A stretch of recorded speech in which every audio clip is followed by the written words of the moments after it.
আমি খুব ভয়ঙ্কর পরিবর্তন দেখেছি, মানুষের পরিবর্তন, তাও আবার আপন মানুষ, খুব কাছের মানুষ, পরিবার, ফ্যামিলির পরিবর্তনটা আমি খুব কাছ থেকে স্পষ্টভাবে দেখেছি, যা বিশ্বাস করার মতো নয়।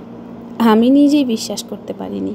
সেই মানুষগুলোর পরিবর্তন দেখেছি, যে মানুষগুলো আমাকে বলেছিল আমি নাকি তাদের গর্ব, আমায় নিয়ে প্রশংসার জোয়ার ভাসিয়ে দিয়েছিল। যেই মানুষগুলো আমাকে বলেছিল আমি খুব ভালো, খুব সাহসী, খুব চঞ্চল, খুব ভদ্র, খুব নরম মনের মানুষ, সেই মানুষগুলোর পরিবর্তনটাই আমি খুব কাছ থেকে দেখেছি। পরিবর্তনটা খুব ভয়ঙ্কর ছিল, মানতে আমার আজও কষ্ট হয়।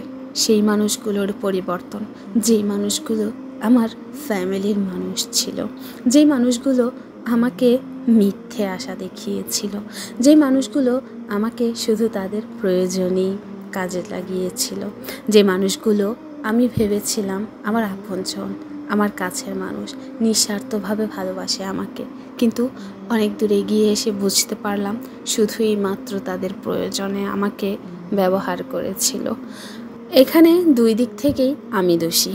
নিঃস্বার্থভাবে ভালোবেসেছিলাম তাদের আপন মনে করে, আর নয়তো তাদের প্রয়োজনে আমার সাথে করা মিথ্যে অভিনয়টাই বুঝতে পারিনি আমি। দোষটা আমারই, তাদের কোনো দোষ নেই। সবশেষে এইটুকুই বলবো, ভালো থাকুন আপনারা। মিথ্যে অভিনয় করা আমার আপন মানুষগুলো।